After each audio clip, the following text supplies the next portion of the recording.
Muy buenas tardes, amigos. Les saluda Leslie Yata Ramírez en la dirección de la portal web Entérate con Leslie. Y vamos a tener en el bloque de actualidad a la doctora Jimena Rodríguez Moscoso, una destacada abogada, docente universitaria, directora del Instituto de Derecho Internacional Humanitario y Derechos Humanos de la Universidad de La Salle, Arequipa, para tratar con Jimena algunos aspectos relacionados al proceso electoral de los Estados Unidos, sobre todo cuando Trump sostuvo en la Convención Republicana el mal manejo por parte de los conflictos armados, ¿no?, de la actual administración de Biden. Ella es una especialista en el tema del derecho internacional humanitario, así es que vamos a conversar con Jimena en breve para que nos explique si esto es verdad o no y qué impacto va a tener en el actual proceso electoral. Regresamos con Jimena Rodríguez Moscoso en el bloque de actualidad.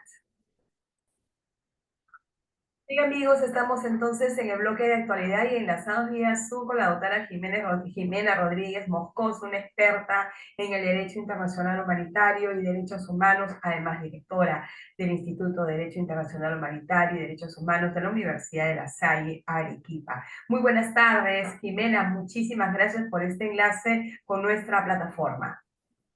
A ti, doctora Leslie, muchísimas gracias por la gentil invitación. Siempre es un gusto poder reencontrarnos con las y los colegas interesados en el derecho internacional de los derechos humanos y en el derecho internacional humanitario, y gracias a plataformas como la tuya que hacen posible que podamos analizar temas de actualidad en el contexto internacional.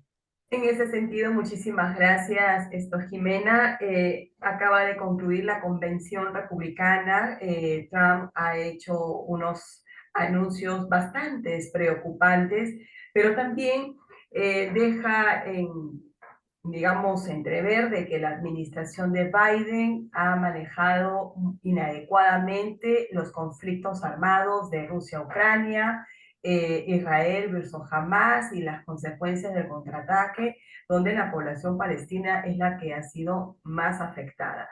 En su concepto, en su percepción, ¿cree usted que esto, particularmente Biden, ha manejado inadecuadamente estos conflictos y cuál es el impacto que esto podría tener en el actual proceso electoral en Estados Unidos? Muchísimas gracias por tu pregunta, querida Leslie, porque creo que todos y todas estamos atentos a quién va a ser el próximo presidente de Estados Unidos, ¿no? Si bien es cierto, el candidato republicano Donald Trump ha mencionado ello, yo no estaría del todo en desacuerdo con lo que ha mencionado. Pero la pregunta del millón sería, ¿Trump lo hubiera podido manejar mejor?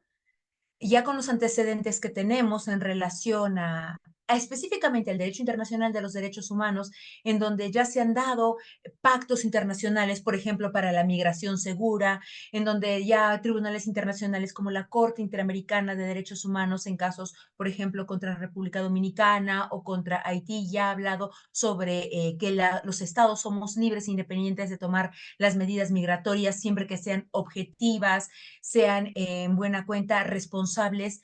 No sé qué tan responsable sea colocar a niños o hijos de inmigrantes en jaulas mientras que los padres son deportados. No olvidemos que ello se realizó durante la presidencia del ahora candidato Donald Trump.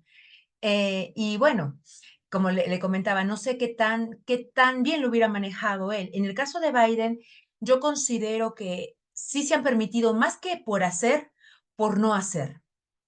Pues nosotros sabemos que para que los derechos se puedan ser eficaces y eficientes, no solamente nos exigen a los estados y a los órganos estatales, ya sea los presidentes, los primeros ministros o como se les denomine en cada uno de los países, tengan que hacer o realizar acciones para evitar, por ejemplo, masacres, genocidios, crímenes de lesa humanidad. Y creo que en ese entendido la administración de Biden no ha sido tan activa al respecto, ¿no?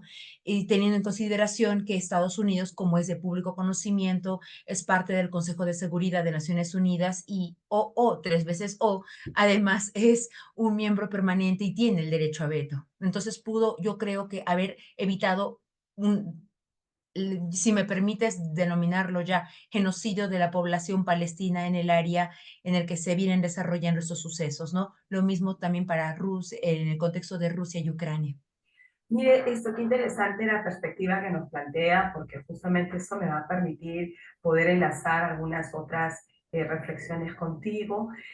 Completamente de acuerdo en el sentido de que Trump no lo hubiera hecho nada mejor, ¿no? Conociendo su metodología, conociendo la forma como ha gobernado Estados Unidos, pero también quería preguntarle si considera que la política migratoria de los Estados Unidos actualmente con la administración de Biden ha sido muy flexible, ha sido de repente, digamos, eh, dejar ingresar sin mayor control.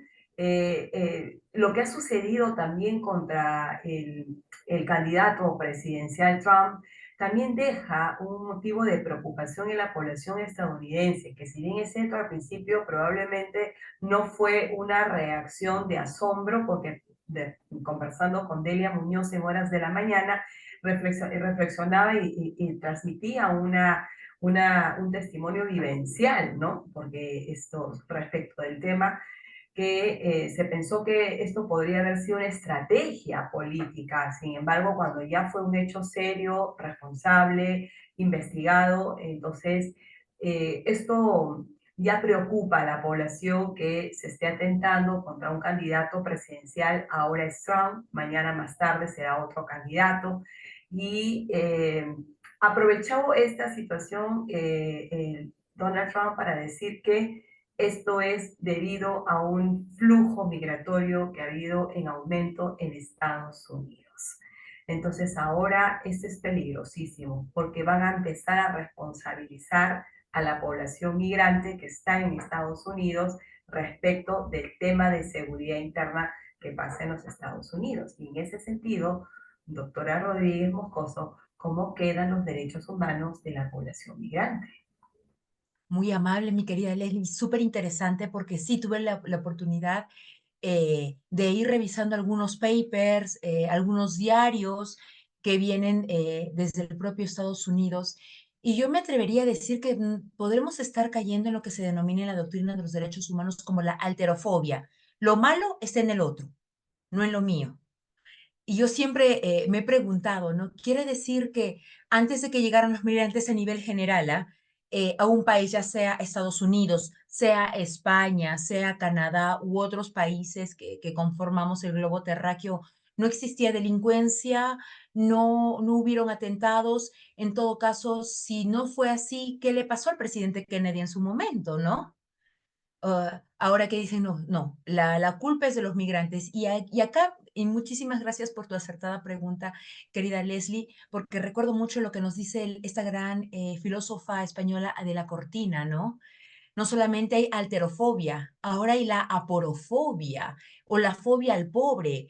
No he visto que en los países desarrollados miren mal a los migrantes que vienen con dinero, a los migrantes que vienen a gastar, ¿no? A los jeques árabes. En cambio, a la gente pobre, a la gente tal vez que tiene este derecho de migrar buscando mejores condiciones de vida, porque, ojo, tengamos en consideración que los migrantes no es una, o mejor dicho, la decisión de migrar no es algo que se tome de la noche a la mañana. Dejar a tu país de lado, a tu familia de lado y empezar de lado en un ambiente en el que inclusive tú desconozcas el idioma, no es nada fácil. Y no sabemos cada uno de nosotros en qué momento nos tocará migrar por X motivos. Yo le recordaría al señor Donald Trump también y leyendo un poco de la historia, si él no es hijo de migrantes también, ¿no? Que en su momento llegaron a Estados Unidos y que en buena cuenta Estados Unidos de América se compone en la gran mayoría, por no decir casi en su totalidad, de personas que han venido de diferentes partes del mundo. Nada más que unos hemos tenido que cruzar cordilleras y otros han tenido que cruzar un charco para llegar allí.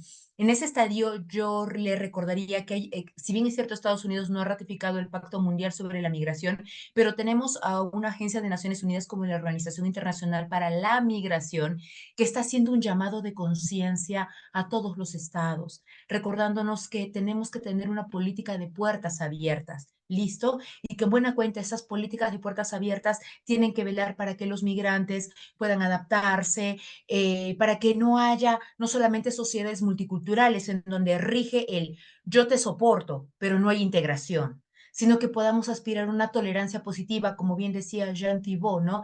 De que en vez de soportar, cambiemos el verbo soportar por el verbo yo me pongo en tus zapatos, tener una sociedad un tanto más empática y lograr estas sociedades que en buena cuenta yo diría ya todas somos más que multiculturales, interculturales, ¿no? Desde la educación, desde una perspectiva general. Y miren que la riqueza que, por ejemplo, pues, se puede tener en Estados Unidos en un aula de clases en donde puedes tener a una persona que ha venido de la India, otra de Asia, otra de América Latina, y en buena cuenta compartir, no leer sobre las culturas, sino enriquecernos a través de estas fuentes que nos pueden dar ello, ¿no? Yo sería yo al menos abogaría porque se tenga en consideración de que independientemente, porque sabemos que cada estado es autónomo, de tomar las políticas migratorias que considere pertinentes, no nos olvidemos del núcleo duro de los derechos, el derecho a la vida y el derecho a la integridad, tanto física, mental, psicológica, y que el ser humano no es un medio, es un fin, y que su dignidad está por encima de cualquier circunstancia. Trump parece que no lo va a tener en cuenta cuando llegue a ejercer el poder, si es que llega, porque este intento de esto, magnicidio en su contra lo ha utilizado para victimizarse y también ha dividido a la población estadounidense hoy en día, ¿no? Entonces, eh, considera, doctora Rodríguez Moscoso, que Trump va a dividir mucho más a la población estadounidense y cómo afectaría finalmente el mundo de las relaciones internacionales, sobre todo a Rusia, Ucrania, Israel, Palestina. Fíjese que producto de lo que ha sucedido con el conflicto de Israel versus Hamas, eh, el efecto multilateralismo, ¿no? Se ha vuelto a revitalizar en parte para sostener que una de las salidas para el conflicto es el reconocimiento de Palestina como Estado activo dentro de las Naciones Unidas, o sea, una membresía que le permita ya esto, ser un miembro pleno, ¿no? Ujú. ¿Cómo cree usted que de llegar Trump al poder va a tener este impacto en el mundo de las relaciones internacionales? Uf, bueno, si partimos haciendo, y como tú bien lo sabes, estimada doctora Yatas, sabemos que durante la época de Trump, por ejemplo, colocaron la embajada de Estados Unidos, me parece, en Jerusalén, ¿no? Y decían, esto es territorio israelí. Entonces, y no olvidemos que el yerno de Donald Trump también tiene ascendencia judía. Entonces, no solamente estamos hablando de una política de Estado, sino que también hay intereses personalísimos, me atrevería a decir yo, que están jugando dentro de toda esta política. Yo creo que ahí va a jugar muchísimo la contraposición de poderes, porque si bien es cierto, Donald Trump lo digo el día de hoy, el día de hoy ya en julio, estimada doctora, puede que sí logre la presidencia en relación a todo lo que se está dando, la contraposición o lo contrafuerte de poderes tendría que ser el Senado en todo caso, ¿no? Y que las iniciativas que, que este pueda tener, los demócratas le puedan poner un alto para evitar en buena cuenta que relaciones internacionales se vayan a romper.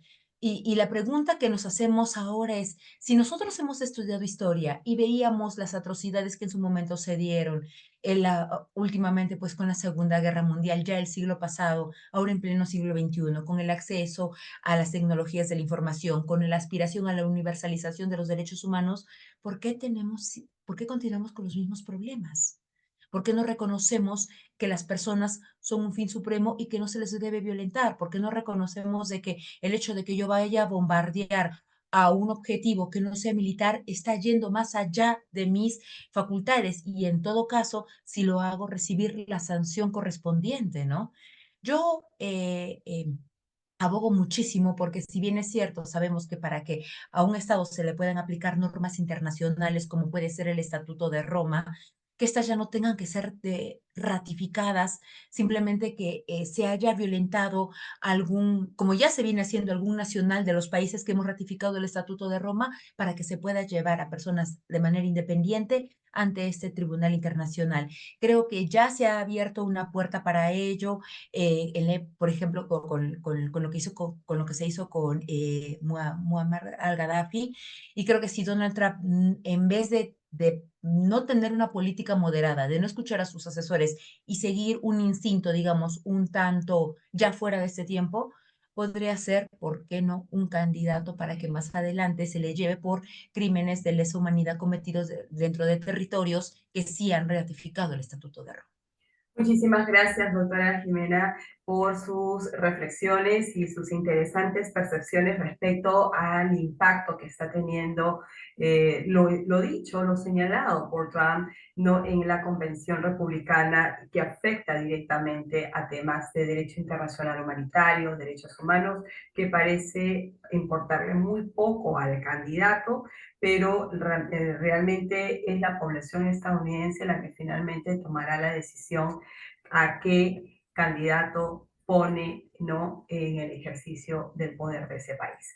Muchísimas gracias, doctora Rodríguez Mocoso, por este enlace y será hasta una nueva oportunidad. A ti, doctora Leslie, muchísimas gracias por tu gentil invitación y esperamos poder reencontrarnos muy Yo, pronto. Un fuerte abrazo desde la Ciudad Blanca. muchísimas gracias. Hasta luego.